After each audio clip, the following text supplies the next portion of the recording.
정말 죽을 것 같았습니다. 감기 몸살에 걸렸는지 목이 너무 따갑고 머리는 욱신욱신거리고 정말 온몸이 쑤시더군요. 정말 너무 서러웠습니다. 안 그래도 아는 사람 한 명 없는 타지에서 아프니까 정말 너무 서럽더군요. 대학을 졸업하고 부푼 꿈을 안고 상경한 서울이었는데 현실은 정말 냉혹했습니다. 혼자서 자취하다 보니 제대로 챙겨 먹지도 못했고 그러다 보니 저도 모르게 몸이 많이 상했나 봅니다. 최근에는 일을 너무 많이 하기도 했고요. 자취방에서 혼자 덩그라니 제대로 몸도 못 움직이고 누워있는데 서러움에 눈물이 찔끔 나더군요. 그런데 그때 현관문이 똑똑 두드려지는 소리가 났습니다. 제가 시켰던 죽인가 싶어 저는 힘겹게 몸을 이끌고 현관 쪽으로 갔죠. 이내 문을 열었습니다. 그런데 저는 문 앞에 서 있던 사람을 보고 정말 머리가 백지장 마냥 새하얗게 물들 수밖에 없었죠. 몇 년간 뛰지 않던 심장이 다시 쿵쾅쿵쾅 뛰기 시작했습니다. 그녀는 그런 제 마음도 모르는지 정말 그린 듯한 아름다운 미소로 저를 쳐다보며 말했습니다. 어휴, 너 또 안 챙겨 먹고 있었지? 그러면서 혀를 끌끌 차면서 제게 종이백 하나를 건네더군요. 그럴 줄 알고 내가 챙겨왔어. 이거 먹어. 저는 말없이 그녀를 바라봤죠. 아직도 그 따뜻한 마음씨는 그대로더군요. 그뿐 아니라 저렇게 그린 듯한 아름다운 미소까지 이 녀석의 남편이 정말 한없이 부러웠죠. 저는 입술을 꽉 깨물었죠. 내가 조금만 더 잘났더라도 이 녀석을 다른 남자에게 보내지 않아도 됐을 텐데 이 녀석과 같이 보낸 첫사랑 때의 아련한 추억은 아직도 제 마음속에 남아 꿈에 나오곤 했습니다. 꿈에서 깨면 제 이불이 정말 축축하게 젖어 있을 정도로 말이죠. 저는 아직도 이 녀석에게 남은 미련이 가득합니다. 하지만 녀석은 그런 건 전혀 모르겠죠. 아마 지금 남편을 만나 저 같은 건 완전히 잊고 살았을 테니 말이죠. 그런데 녀석이 제가 무언가 이상하다는 걸 느꼈는지 저를 유심히 쳐다보기 시작하더라고요. 그런데 너 어디 아파? 그녀가 걱정이 잔뜩 서린 눈빛으로 저를 쳐다보며 말했죠. 아프긴 내가 어디 아프다고 그래. 저 녀석에게만큼은 제 약한 모습을 보여주기 싫었습니다. 혼자서 외롭게 서울로 상경해서 이런 작은 반지하 자취방에서 혼자 끙끙 앓고 있다는 걸 말입니다. 다른 사람들이 저를 비웃어도 아무 상관없지만 이 녀석만큼은 그런 부끄러운 저를 몰랐으면 하니까요. 아니, 너 지금 안색이 너무 안 좋은데 가만히 있어봐. 그 말을 하더니 녀석은 그 부드러운 손을 제 이마 위에 올리더군요. 뭐 하는 거야? 제 얼굴이 빨갛게 달아올랐죠. 오랜만에 느껴보는 녀석의 손길에 제 심장이 정말 미친 듯이 뛰기 시작하더군요. 이건 정말 위험했습니다. 너 감기 걸렸네. 그 말을 하고 녀석은 제 너머로 있는 방 상태를 확인하더군요. 이내 고개를 절레절레 저으며 말했습니다. 어휴, 혼자 아픈 데서 독거노인처럼 이렇게 있던 거야? 비켜봐. 내가 밥 차려줄게. 저는 맹렬히 거절했죠. 녀석을 마음속에서 지우려고 얼마나 죽도록 노력했는데 이렇게 계속 같이 붙어 있다 보면 또 감정이 깊어질 것 같았거든요. 하지만 녀석은 막무가내로 제 자취방에 들어왔죠. 어휴, 방에 이게 뭐냐? 무슨 독거노인도 아니고. 그렇게 녀석은 제게 잔소리를 했죠. 하지만 그렇게 잔소리를 하는 내내 제 방을 치워주더군요. 정말 겉과 속이 다른 건 예전 그대로였죠. 넌 그냥 저기 누워있어. 내가 밥 차려줄 테니까. 괜찮다고 하려고 했지만 소용이 없었죠. 어차피 제가 무슨 말을 하든 듣지 않을 녀석이니 말입니다. 저는 잠자코 침대에서 누워 있었죠. 그런데도 계속해서 부엌에서 요리를 하고 있는 녀석에게 저도 모르게 시선이 계속해서 갔습니다. 저도 그러고 싶지 않았는데 저도 모르게 계속해서 시선이 갔습니다. 이내 녀석이 요리가 다 됐다면서 제게 시선을 돌리는데 저는 급하게 고개를 돌렸죠. 엄청 조마조마했죠. 혹시 내가 녀석을 쳐다보고 있던 게 들킨 건 아닌지 해서 말입니다. 자, 차려줬으니까 먹어. 이내 녀석이 제게 상을 내왔습니다. 흰죽의 김치였죠. 분명히 반찬에 엄청 맛있는 거 많을 텐데. 불평하지 말고 그냥 먹어. 지금 너 많이 아프잖아. 그 말에 저도 모르게 픽 웃음이 나왔습니다. 정말 무슨 엄마같이 말했죠. 저는 잔말하지 않고 녀석이 차려준 흰죽과 김치를 먹기 시작했죠. 정말 맛있었습니다. 녀석은 제가 먹는 동안 이 자취방을 둘러보더군요. 그러다가 이내 말했습니다. 여기서 사니까 그렇게 아파서 골골대지. 혀를 끌끌 차며 말하더군요. 뭐 사실이긴 했습니다. 반지하 방이다 보니 곰팡이도 엄청 많이 피었고 그걸 흡입하다 보니 면역력에도 많이 안 좋았죠. 그런데 뭐 보태준 것도 없으면서 조금 열받더군요. 너 보태준 것도 없으면서 뭐 그런 말을 하냐라는 생각하고 있었지? 정말 정확히 전곡을 찔렸죠. 이내 녀석이 픽 한숨을 내쉬며 말했습니다. 그냥 우리 집에 들어와서 살아. 그러면 건강도 많이 좋아질 거 아니야. 저는 멍하니 녀석을 쳐다봤죠. 대체 그게 무슨 소리인지 하고 말입니다. 지금 녀석은 결혼한 남편도 있고 같이 살고 있는 걸로 아는데 거기 들어와서 같이 살라니요. 처음에는 장난이겠거니 했지만 녀석의 표정은 정말 너무나도 한없이 진지했죠. 너 진짜 이러다가 한 번에 훅 간다. 그냥 들어와서 살아. 저는 그에 거절했죠. 그게 말이나 되는 말입니까? 게다가 녀석의 남편이 알게 되면 무슨 소리를 할까요? 솔직히 두려웠습니다. 처음에는 거절하자 녀석도 지기 싫어서 계속 제게 땡깡을 부렸지만 이내 제가 너무 완고하자 포기했는지 이내 말하더군요. 그래, 일단은 네 말대로 해줄게. 그 말을 끝으로 녀석은 제 자취방을 나갔죠. 다행이다 싶었습니다. 이제 한시름 넘겼다 싶었죠. 정말 심장이 너무 미친 듯이 뛰어서 위험했거든요. 그런데 얼마 지나지 않아 다시 자취방 현관 비밀번호가 눌리는 소리가 들렸습니다. 대체 뭐지 싶었죠. 도둑인가? 강도인가? 이 자취방에 비밀번호를 아는 사람은 저밖에 없으니 말이죠. 그런데 얼마 지나지 않아 띠리링 소리가 들리며 문이 열렸습니다. 솔직히 무서웠습니다. 정말 강도인가 하고 말이죠. 그런데 문을 열고 들어온 녀석은 상당히 의외였죠. 방금 전에 나갔던 그 녀석이었습니다. 야, 이거 먹어라. 제게 무언가 봉지 하나를 던져주더군요. 그 안에는 감기 몸살에 좋은 약들과 음식들이 들어있었습니다. 저는 그녀를 멍하니 쳐다봤죠. 녀석은 피식 웃더니 말하더군요. 그거 먹고 푹 자면 나아질 거야. 그 말을 남기고서는 밖으로 나가더군요. 정말 너무 고마운 녀석이었습니다. 저는 녀석이 줬던 약들을 먹고 한숨 푹 잤죠. 일어났더니 정말 귀신같이 몸이 괜찮아졌습니다. 정말 다행이었죠. 안 그래도 오늘은 출근을 했어야 됐는데 몸 상태가 안 좋으면 업무도 제대로 못할 테니 말이죠. 저는 회사에 출근했습니다. 제 회사는 바로 녀석의 남편이 하는 회사였죠. 꽤나 큰 회사였죠. 하지만 아무래도 IT 회사다 보니까 특성상 야근이 잦을 수밖에 없었죠. 오늘도 앉아서 일을 하는데 한숨 푹 자고 일어나서 괜찮아진 줄 알았던 몸이 다시 쑤시기 시작하더라고요. 역시나 하루 만에 다 회복되는 건 말도 안 되는 것 같았습니다. 하지만 그렇다고 저는 일에서 빠질 수가 없었죠. 왜냐하면 저는 이 회사에서 상당히 중요한 역할을 맡고 있으니까요. 제가 빠지면 이 회사의 업무에 큰 지장이 갈 정도로 큰 프로젝트의 팀장을 맡고 있었습니다. 아픈 모습도 보일 수 없었죠. 저를 믿고 따라오는 팀원들이 제가 아파서 골골대는 모습을 보면 뭐라고 생각하겠습니까? 믿음도 안 갈 뿐더러 몸 관리를 못했다고 오히려 저에 대해 안 좋게 생각하겠죠. 몸 관리도 프로의 중요한 덕목 중 하나니까 말입니다. 그렇게 저는 몸이 비명을 질렀지만 오늘 주어진 할당량을 무사히 끝냈습니다. 정말 하는 내내 죽을 것 같았습니다. 그런데 막상 끝내니 엄청난 성취감이 몰려왔죠. 그렇게 며칠을 반복했습니다. 생각보다 할만하더군요. 몸이 적응해서 그런지 괜찮아진 것 같았습니다. 그날도 평소처럼 퇴근을 하려는데 몸이 휘청거리더군요. 그뿐만 아니라 정신이 아득해지기 시작했습니다. 여기가 제 끝인가 싶었죠. 그런데 그 순간 저 앞에서 그 녀석이 저를 향해 뛰어오는 게 보였습니다. 그 이후로 저는 정신을 잃었죠. 그리고 저는 눈을 떴습니다. 눈을 뜨니 새하얀 천장이더군요. 옆을 보니 제 팔에 닌겔이 꽂혀져 있는 상태였습니다. 깼어? 얼마 지나지 않아 부드러운 음성이 들려오더군요. 저는 그쪽을 봤습니다. 녀석이 걱정 잔뜩 서린 표정으로 저를 쳐다보고 있더군요. 저는 이게 대체 어떻게 된 건지 싶었죠. 얼마 지나지 않아 의사 선생님이 들어오셔서 말씀하시더라고요. 몸의 면역력이 너무 떨어진 상태였는데 거기서 너무 무리한 스케줄을 하니까 과로로 쓰러진 거라고. 게다가 혈당도 엄청 떨어진 상태여서 위험할 뻔했다고 하더군요. 만약 그때 아내분께서 발견해주지 않았다면 정말 큰일 날 거라고 하더군요. 아내라니 대체 무슨 소리인가 싶어 저는 선생님을 빤히 쳐다봤죠. 그러자 선생님이 저희 둘의 눈치를 보더니 아내분은 아니셨군요. 죄송합니다. 두 분이 너무 잘 어울리셔서 저도 모르게 실언을 했네요. 그래도 적절한 시기에 발견해서 닌겔 맞고 좀 쉬면 나을 겁니다.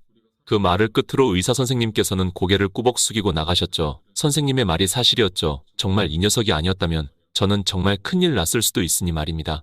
그에 저는 녀석에게 꾸벅 감사 인사를 했죠. 그러자 녀석이 말하더군요. 감사 인사는 됐고 이제는 그냥 우리 집에 들어와서 살아. 저는 그의 말도 안 되는 소리 하지 말라고 했죠. 녀석과 녀석의 남편이 같이 사는 집에 제가 어떻게 들어가겠습니까?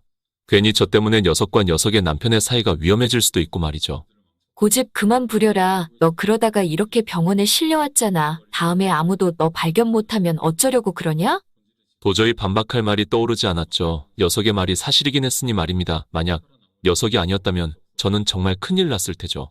그리고 이렇게 계속 반지하방에서 살다 보면 면역력을 더 떨어질 것이고 그렇게 되면 지금보다 훨씬 안 좋은 상황이 생길 게 뻔했죠. 거절하고 싶었지만 도저히 거절할 만한 말이 떠오르지 않았습니다. 그의 녀석이 씩 웃으며 말하더군요. 나왔다. 도저히 못 이길 것 같을 때 나오는 그 표정. 그냥 얌전히 따라와. 결국 저는 녀석의 고집에 넘어갈 수밖에 없었죠. 저는 다음날 녀석의 차에 올라타고서는 녀석의 집에 같이 돌아가기 시작했죠. 저는 조심스럽게 말했습니다. 사장님 계신데 정말 내가 가도 돼? 그런 걸로 쪼잔하게 굴 양반 아니야. 무엇보다 지금은 출장 나가 있어. 출장 나가 있다고? 해외에 출장 나가서 아마 며칠 뒤에 들어올 거야. 그 이후로 저는 말을 꺼내지 못했죠. 그렇다는 말은 녀석과 저 단둘이서 한 집에 있다는 건데 정말 심장이 미친 듯이 쿵쾅쿵쾅 뛰기 시작했죠. 어떤 일이 생길지 전혀 모르니까요. 저는 녀석을 바라봤죠. 정작 녀석은 별 생각 없는 듯 했습니다. 괜히 저 혼자만 오버하고 있는 듯 했죠. 이내 차가 아파트 단지에 도착했습니다. 주차장에는 온갖 고급 외제차들이 즐비해 있더군요. 하긴 당연한 거였죠. 제가 다니는 회사 사장님이 사시는 곳인데 말입니다. 이내 저희는 주차장에서 내려서 엘리베이터를 타고 가기 시작했죠. 녀석과 단둘이 엘리베이터에 있으니 예전 생각이 나더군요. 옛날에 녀석의 본가에 갈 때도 이렇게 단둘이 엘리베이터를 타고 올라갔으니 말입니다. 하지만 정작 녀석은 별 생각 없겠지만 말입니다. 저는 녀석을 힐끔 봤죠. 그런데 녀석도 어째서인지 손가락을 꼼지락거리고 있더군요. 녀석도 완전히 편하지만은 않나 하는 생각이 들었죠. 한편으로는 기뻤죠. 아직도 녀석에게 저는 남자였던 거니 말입니다. 하지만 한편으로는 의아한 점도 많았죠. 그런데도 왜 나를 자기 집으로 들어오게 하는지 말입니다. 아무리 지금은 아무 사이가 아니라지만 저희 둘은 엄연히 성인 남녀인데 말입니다. 이내 녀석의 집에 들어갔죠. 정말 넓었습니다. 너 편한 데서 자. 그러면 나는 먼저 들어간다. 이내 녀석은 저를 보지도 않고 안방으로 들어가더군요. 다행이다 싶었습니다. 저게 맞았죠. 저는 소파에 누워서 잠을 청했습니다. 그런데 머릿속은 여전히 복잡했습니다. 왜 나에게 이렇게까지 해주는지 말입니다. 아직 나한테 미련이라도 남아있는 건가? 아니면 내가 자기 남편 회사에서 너무나도 중요한 직원이라 이렇게까지 챙겨주는 건가? 정말 많은 생각들이 꼬리에 꼬리를 물고 이어졌죠. 그런데 몸이 너무 피곤했는지 얼마 지나지 않아 저는 잠에 들었습니다. 그리고 눈을 뜨니 부엌에서 너무나도 맛있는 냄새가 풍겨오더군요. 저는 그쪽을 힐끔 봤죠. 정말 군침 잔뜩 날 만한 진수성찬들이 차려지고 있었죠. 오늘 여기서 중요한 회의라도 있나 싶었죠. 미팅을 여기서 할 때도 있었으니 말입니다. 저는 짐을 주섬주섬 챙겨서 자리에서 일어섰죠. 대충 옷을 갈아입고 현관문 쪽으로 가는데 부엌에서 음성이 들려오더군요. 어디가? 당연히 출근하지. 대충 차에 타서 빵 몇 조각이나 먹으며 허기를 달래려고 했죠. 처음에는 서러웠지만 어느덧 저에게는 너무나도 당연한 게 되었으니 말입니다. 그런데 녀석이 말하더군요. 이거 너 때문에 한 건데 먹고 가. 저는 멍하니 녀석을 쳐다봤죠. 나를 위해서 이렇게 진수성찬을 했다니. 아침 6시부터 일어나서 정말 열심히 한 거니까 먹고 가. 정말 녀석이 무슨 생각인지 도저히 모르겠더군요. 나를 위해서 왜 이렇게까지 해주는지 말입니다. 저는 도저히 이해가 가지 않았습니다. 저는 멍하니 자리에 앉았죠. 녀석을 봤습니다. 녀석은 저를 빤히 바라보고 있더군요. 그래서 제가 말했죠. 너는 안 먹어? 난 요리하면서 좀 주워 먹어서 배불러. 저는 주섬주섬 먹기 시작했죠. 정말 맛있었습니다. 이내 얼마 지나지 않아서 밥그릇을 모두 비웠죠. 아침에 이렇게 든든하게 먹는 건 정말 오랜만이었죠. 이내 현관 문을 열고 밖에 나서려는데 녀석이 그러더군요. 잘 다녀와. 녀석이 현관 문 앞에 서서 말하는데 정말 기분이 상당히 오묘했습니다. 마치 부부가 된 것만 같았거든요. 저는 택시를 타고 출근을 했죠. 원래는 출근하면서 오늘 업무에 대해 생각을 하면서 대략적인 계획을 짜는데 오늘은 도저히 안 되더군요. 머릿속에는 온통 녀석의 생각뿐이었습니다. 나한테 왜 이렇게까지 해주는지 말입니다. 우리는 이제 정말 아무 사이도 아닌데. 내가 녀석의 남편의 회사에서 너무나도 중요한 업무를 처리하고 있어서 나한테 이렇게 잘해주는 건가? 아니면 나한테 미련이라도 아직 남아있는 건가? 수많은 생각들이 제 머릿속을 헤집고 다녔죠. 역시나 저는 그 중에서 정답을 찾을 수가 없었습니다. 그렇게 회사에 출근을 했죠. 그런데 확실히 일의 능률이 다르긴 했습니다. 좋은 집에서 푹 쉬고 잘 먹으니까 회복력이 좋아서 그런지 확실히 출근을 해서 집중력이나 일의 능률이 정말 비약적으로 올라갔죠. 그러다 보니 자연스럽게 일도 많이 처리하게 되었고 점점 회사에서 제 입지는 높아지기 시작했죠. 받는 연봉도 꽤나 올라가고 인생도 정말 탄탄대로였죠. 그런데 아무리 승진한다고 한들 제 가슴 한켠에는 여전히 충족되지 않는 감정이 남아있었죠. 제가 IT 쪽으로 진로를 잡게 된 것은 사실은 제가 직접 손으로 만든 게임을 출시하기 위해서였죠. 하지만 현실적으로 그건 너무나도 어려웠습니다. 엄청나게 긴 개발 시간이 소요되고 그동안 버틸 수 있는 자금이 마련되어야만 했죠. 하지만 현실적으로 그건 저에게 무리였죠. 그래서 남의 회사에 들어와서 다른 게임을 만들어주면서 그 감정을 충족시키려고 했지만 역시나 그 허한 감정은 채워지지가 않았죠. 아무리 생각해도 저는 제가 직접 손으로 만든 게임 회사를 차리고 싶었습니다. 하지만 주변에 그걸 솔직히 말할 수는 없었죠. 그야 이렇게 탄탄대로 예정되어 있는 인생에서 어긋나서 매우 험한 길을 간다는 거니까요. 분명 지금 회사를 계속해서 다닌다면 엄청나게 높은 연봉과 복지들을 누릴 수 있죠. 그걸 버리고 성공 확률이 희박한 게임 회사를 차린다는 건 말도 안 되는 거죠. 그리고 무엇보다 문제는 이 게임 회사에서 나가게 된다면 녀석을 볼 수 없을 게 분명합니다. 제가 곰곰이 생각을 해봤는데 아무리 봐도 녀석이 저에게 지금 그렇게까지 잘해주는 이유는 제가 녀석의 남편의 회사에서 너무나도 중요한 역할을 맡고 있으니까 그런 것이겠죠. 그 말을 하면 녀석과도 영영 볼 일이 없을 겁니다. 그건 참 너무나도 아쉬웠습니다. 정말 어떤 결정도 내릴 수가 없었습니다. 그렇게 평소처럼 집에서 녀석과 같이 밥을 먹고 있는데 녀석이 저를 힐끔 보더니 말하더군요. 무슨 고민이라도 있어? 어떻게 알았어? 저 나름대로는 정말 열심히 숨겼거든요. 나름 안 들키기 위해서 표정 관리도 했고 말이죠. 그런데 녀석은 그런 저를 단번에 알아보더군요. 내가 너랑 같이 몇 년을 있었는데 그걸 모르겠냐? 한번 말해봐. 하지만 저는 말하는 걸 망설였죠. 이걸 말했다가는 녀석과 평생 볼 수 없을 테니 말이죠. 아니, 사실 단순히 그런 문제도 아니었죠. 제가 게임 회사를 차리게 된다면 녀석의 남편과 경쟁 관계가 되는 것인데 그건 은혜를 오히려 원수로 갚는 꼴이 되는 것이었죠. 그래서 저는 아무 말도 못하고 있었습니다. 그러자 이내 녀석이 말하더군요. 너 그 게임 만들고 싶지? 저는 당황할 수밖에 없었죠. 예전에도 말했잖아. 네가 생각해낸 게임은 직접 네 손으로 만들어서 세상에 알리고 싶다고 말이야. 그에 저는 아무 말도 할 수 없었죠. 아무리 착한 녀석이라지만 이 상황에는 아마 독서를 퍼부을 테죠. 그와 동시에 저에게 잘해주던 것도 끝날 것이요. 현재 아무 사이도 아닌 저에게 이렇게까지 잘해주는 건 아마 녀석의 남편의 회사에서 제가 무척이나 중요한 사람이니까 그런 것일 거고요. 그에 저는 아무 말도 못하고 녀석의 독서를 기다리고 있는데 녀석이 그러더군요. 그러면 회사에서 나가서 네 게임을 만들면 되잖아. 뭐가 문제야? 저는 당황할 수밖에 없었죠. 그 말이 나올 거라고는 전혀 예상을 못했으니 말입니다. 그러자 녀석이 말하더군요. 열심히 해봐. 너는 충분히 할 수 있을 테니까. 그에 정말 울컥하더군요. 사실 제가 지금 회사를 나간다고 하니까 부모님마저 말도 안 되는 소리 하지 말고 계속 다니라고 했거든요. 그런데 이 녀석은 오히려 저를 응원해 주었습니다. 제 부모님마저도 못 믿는 저를 녀석은 믿어 주었습니다. 정말 이루어 말할 수 없는 감정이 들더군요. 고맙다, 정말 고맙다. 눈물이 정말 쏟아지더군요. 녀석은 어떻게 저를 저렇게 믿어주는지 말이죠. 아니, 사실 예전에도 그랬습니다. 제가 고등학교 시절 방황하고 있던 시절에도 녀석은 저를 올바른 길로 이끌어 주었죠. 부모님마저 꼴통 취급하던 저보고 할 수 있다면서 말입니다. 정말 너무나도 고마운 녀석이었죠. 하지만 이전과 지금은 다른 점이 있었죠. 고등학교 시절에는 정말 제가 하는 대로 성과를 거둘 수 있었지만 이번에는 그러지 못하죠. 게임을 만드는 동안은 엄청나게 긴 개발 기간이 필요하고 그에 필요한 인력과 장비들 엄청나게 많은 돈이 필요하죠. 제가 아무리 열심히 돈을 모았다지만 역시나 그건 무리였죠. 그의 녀석이 저를 빤히 보더니 말하더군요. 역시 돈이 문제구나. 걱정하지 마. 그건 내가 지원해 줄 테니까.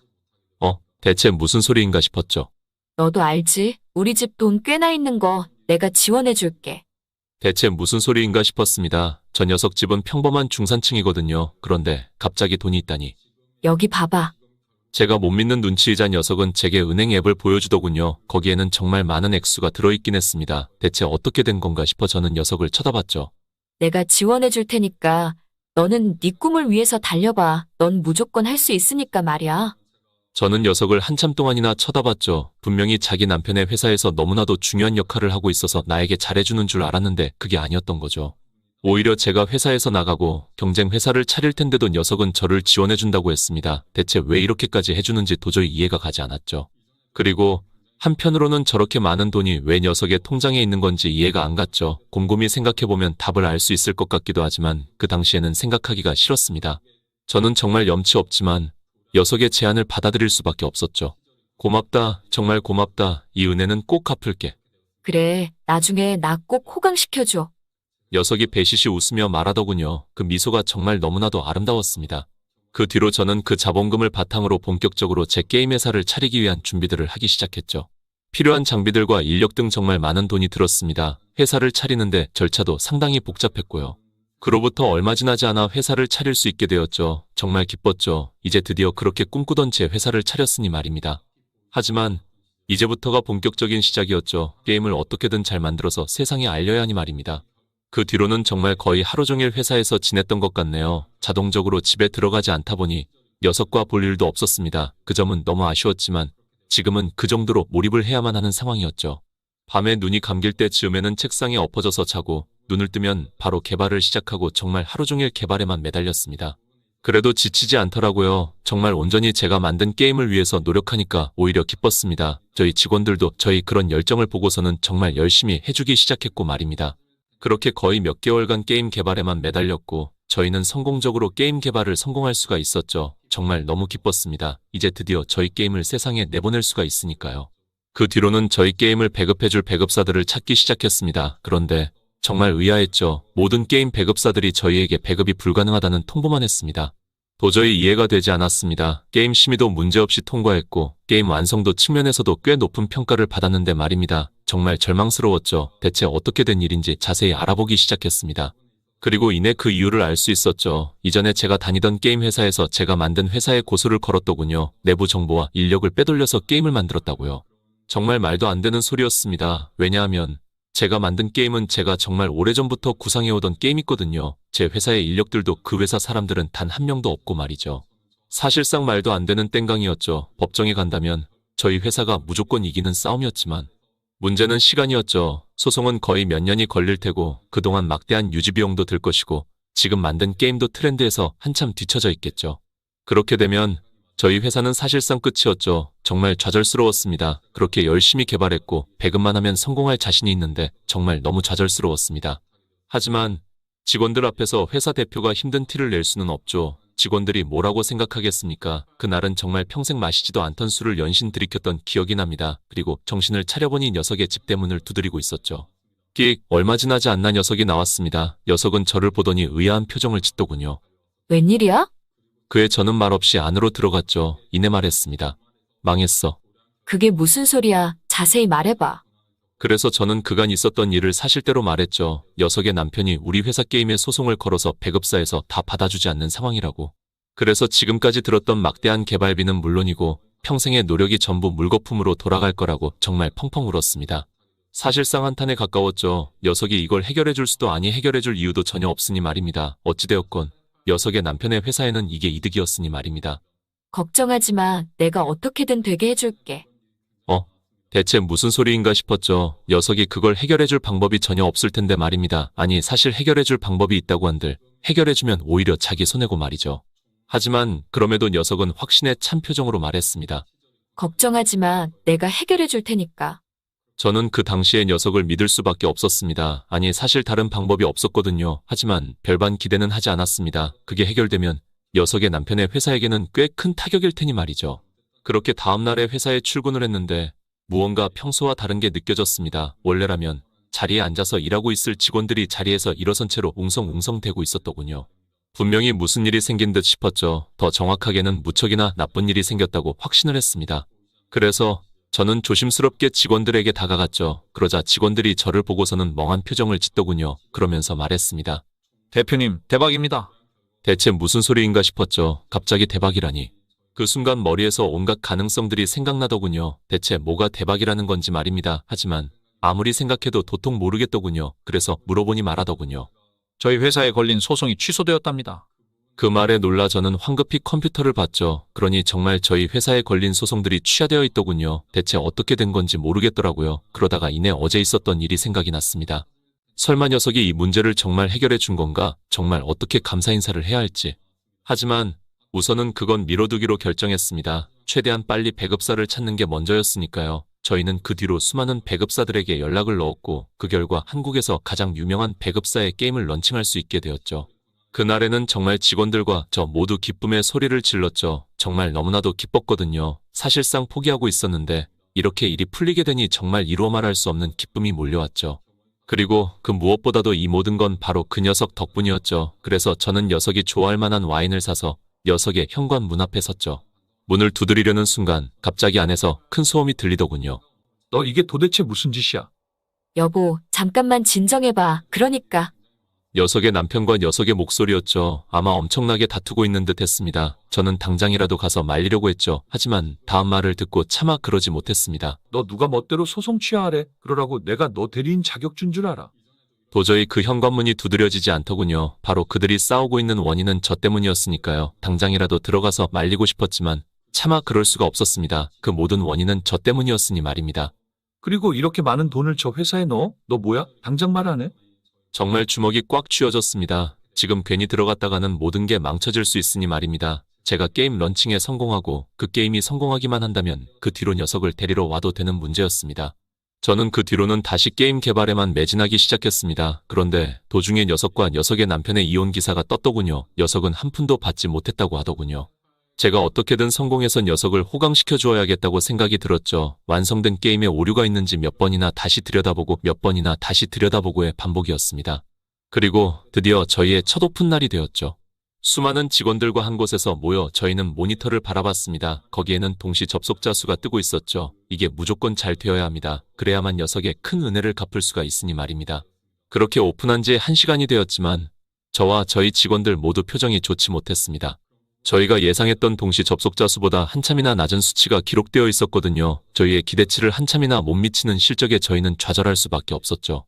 저도 정말 마음이 무거웠죠. 그렇게 성공할 수 있다고 녀석은 그렇게나 저를 믿어줬는데 이렇게 된다면 정말 마음이 너무나도 무거웠습니다. 성공해야만 녀석을 데리러 갈 수 있는데 정말 너무 좌절스러웠습니다. 그런데 얼마 지나지 않아 직원들의 표정이 변하기 시작하더라고요. 대체 뭔가 싶어서 봤더니 저희 동시 접속자 수가 갑자기 폭발적으로 증가하고 있었죠. 대체 뭐가 어떻게 된 것인지 싶어서 찾아보니 어떤 커뮤니티에 저희 게임 홍보글이 올라와 있더군요. 게다가 그 게임 회사 글의 조회수는 상당히 높았습니다. 아마 저 글 덕분인 듯 했죠. 그런데 이상했습니다. 저희 회사는 홍보를 준 기억이 없는데 말입니다. 그런데 그 홍보글의 닉네임이 어째서인지 익숙하더군요. 하지만 그 당시에는 그걸 골똘히 생각하지 않았습니다. 어쨌든 그 글 덕분에 저희 게임은 엄청나게 많은 동시 접속자 수를 기록할 수 있었고 신기록을 세울 수가 있었죠. 드디어 제가 그토록 바라던 성공이라는 걸 하게 된 것이었죠. 정말 짜릿했습니다. 제가 만들고 싶었던 게임을 세상에 내보냈을 뿐 아니라 그게 이렇게 폭발적인 인기를 얻다니 말입니다. 정말 너무 짜릿했죠. 이제서야 저는 녀석을 데리러 갈 수 있었습니다. 녀석이 현재 살고 있는 집으로 저는 찾아가서 문을 두드렸죠. 이내 한 여성분이 나오셨습니다. 그런데 저는 의아함을 감출 수가 없었죠. 처음 보는 분이 나오셨거든요. 그래서 저는 물어봤죠. 여기 살던 여자는 어디 갔냐고. 그분은 짐짓 고민하시는 듯 하더니 이내 고개를 끄덕이시고서는 말씀하셨습니다. 본가로 돌아갔다고 하더군요. 저는 황급히 녀석의 본가에 가서 문을 두드렸죠. 그러니 이내 익숙하신 두 분이 나오셨습니다. 저는 꾸벅 인사를 드렸죠. 정말 오랜만입니다. 그 두 분은 저를 보더니 짐짓 의아한 표정을 지으시더니 저를 골똘히 쳐다보고서는 알아보시더라고요. 너 설마 민호니? 네. 정말 반갑다. 이게 얼마만이냐? 제가 정말 쥐뿔도 없던 시절에 나름 잘 보이겠다고 분수에도 맞지 않는 와인 선물을 사들고 갔었거든요. 그 덕분에 녀석의 부모님의 뇌리에는 제가 박혀 있었겠죠. 어서 안으로 들어와. 그 두 분은 저를 반갑게 안으로 맞아주셨죠. 그 뒤로 저희는 상당히 많은 이야기를 나눴습니다. 그간 어떻게 살았는지 말입니다. 정말 이야기가 끊기지 않더라고요. 웃음꽃도 끊기지 않고 계속해서 이어졌고요. 정말 너무 기뻤죠. 그리고 저는 이제 슬슬 본론을 꺼냈습니다. 혹시 지연이는 어디 있어요? 그의 두 분은 서로를 바라보시더니 말씀하시더라고요. 나가서 혼자서 살고 있어. 대체 무슨 소리인가 싶었죠. 그래서 자세히 물어보니 두 분께서 말씀해 주셨습니다. 이혼을 하고 본가로 돌아왔는데 너무 부끄러워서 집에서 지낼 수가 없었다고 말이죠. 그래서 있는 돈을 전부 모아서 현재는 예전부터 그렇게 차리고 싶었던 학원을 하나 차린 상태라고 하더라고요. 그 학원을 성공시키기 전에는 절대 집에 들어오지도 않겠다고 말이죠. 저의 그는 피식 웃으며 말했죠. 제가 도와주면 되겠네요. 그의 두 분이 손사래를 치시며 말했습니다. 원래 두 분도 그러려고 하셨는데 거부했다고 하더라고요. 오로지 자기 손으로만 이루고 싶다고 저를 보고 감명을 받았다고 하더라고요. 정말 어떻게 그렇게 올바를 수가 있는지 녀석이 제 첫사랑인 건 정말 제 인생 최고의 행운이었죠. 저는 그 뒤로 녀석의 학원에 대해 자세히 알아보기 시작했죠. 정말 있는 돈을 다 끌어모아서 했는지 규모는 꽤나 컸죠. 그런데 문제는 학생들이 오지 않고 있었죠. 그래서 현재 녀석의 자금 상태는 상당히 빠듯한 상태였죠. 조금만 더 지나면 버틸 수 없을 게 분명해 보였습니다. 하지만 분명히 해결할 방법은 있었죠. 문제의 원인은 쉽게 알 수 있었습니다. 녀석이 차린 학원은 규모는 꽤 있었지만 위치가 워낙 외진 곳이었기에 홍보가 전혀 되지 않고 있었죠. 사실 있는 줄도 모르는 사람이 대부분인 듯 했습니다. 도와줄 수 있는 방법은 많았지만 고민이 무척이나 되었죠. 녀석에게 내가 도와준다는 사실을 들키면 안 되니까 말입니다. 정말 무척이나 많은 고민이 들었습니다. 그러다가 이내 좋은 생각이 들었죠. 그 근처에 있는 학교들의 전교 1등들을 찾아서 그들에게 대학교까지 장학금을 저희 회사 재단에서 주기로 약속을 했죠. 대신 그 학원에 가서 수업을 한 번만 들으라고. 그의 녀석들이 미적지근한 반응을 보이더군요. 아무리 장학금을 주신다고 해도 그건 좀. 그에 제가 말했죠. 마음에 안 들면 한 번만 듣고 그만둬도 된다고 말이죠. 녀석들은 고개를 끄덕이더니 이내 학원에 가더라고요. 그날 이후로 녀석의 부모님께 전화를 받았죠. 녀석이 무척이나 기뻐했다고, 이 기회를 무조건 잡을 거라고, 게다가 자기는 자신도 있다고 말이죠. 정말 뛸 듯이 기뻐했다고 말이죠. 그 뒤로 정말 녀석의 말대로 전교 1등 학생들은 꾸준히 학원에 나가기 시작했죠. 그의 학부모 모임에서도 그 학원에 대한 소문이 많이 퍼졌답니다. 그래서인지 그 학원은 이내 수많은 학생들로 붐비기 시작했다고 하더라고요. 녀석이 정말 뛸 듯이 기뻐했죠. 이제 드디어 증명할 수 있게 되었다면서 말이죠. 저도 너무 기뻤습니다. 마치 제 일처럼 저도 너무 기분이 좋아졌죠. 그런데 아무래도 회사 규모가 커지다 보니 녀석 혼자서 모든 학생을 감당할 수 없어지게 되었죠. 그래서 녀석이 새로운 강사를 구하기 시작했더군요. 저도 너무 기분이 좋았습니다. 그런데 녀석은 강사를 구하지 못하더군요. 이내 녀석의 부모님께 그 이야기를 듣고 이유를 알 수 있었죠. 자기 눈에 안 차는 사람들밖에 없다고. 저 사람들이 강의를 하면 지금까지 힘겹게 모아왔던 학생들이 다 떠날 거라고. 그렇다고 자기 눈에 차는 강사들을 데리고 오자니 그건 비용이 너무 많이 들어서 도저히 감당할 수가 없을 정도라고. 그래서 요즘 잠도 제대로 자지 못하는 상태라고 하더군요. 어떻게 얻은 기회인데 여기서 날려야 하냐면서. 이건 제가 분명히 도와줄 수 있는 일이었죠. 저에게 돈은 문제가 되지 않으니 말입니다. 저는 그 분야에서 유명하고 실력이 좋은 강사들을 추려서 직접 대면했죠. 그래서 그들에게 막대한 금액을 제공해주며 저 학원의 출강을 요구했습니다. 거기에 하나의 조건을 덧붙였죠. 출강하는 학원에는 이 말은 절대 하지 말고 그냥 그 학원의 선생님이 마음에 들어서 오게 된 거라고 말이죠. 그들 모두 의아한 표정을 지으며 묻더군요. 왜 그렇게까지 하는지 말이죠. 저 같아도 이해가 안 되는 게 당연했죠.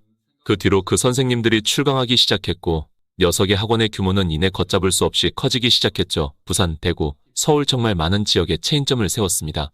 두 분 부모님께 들었는데 온전히 자신의 손으로 이런 성취를 이룬 것에 정말 너무 기뻐하며 좋아한다고 하더군요. 이제서야 제가 녀석의 옆으로 찾아갈 차례가 된 것이었죠. 그래서 녀석의 학원에 꽃다발을 들고 찾아가려고 했는데 막상 발이 떼지지가 않더라고요. 만약 녀석에게 찾아간다면 지금까지 있던 모든 일들을 말해야 합니다. 그렇게 되면 녀석이 자기 일로 성취한 줄 알았던 것이 사실은 제 덕분이라는 걸 알게 되는 것이죠. 하지만 그렇다고 찾아가지 않자니 녀석에 대한 제 마음이 너무나도 큽니다. 여러분들이라면 어떻게 하시겠습니까? 사연이 올라가고 나서 댓글을 참고하여 결정할 예정입니다. 감사합니다. 구독을 눌러주셔야 사연자분의 뒷이야기가 올라왔을 때 알림을 받으셔서 시청하실 수 있게 됩니다.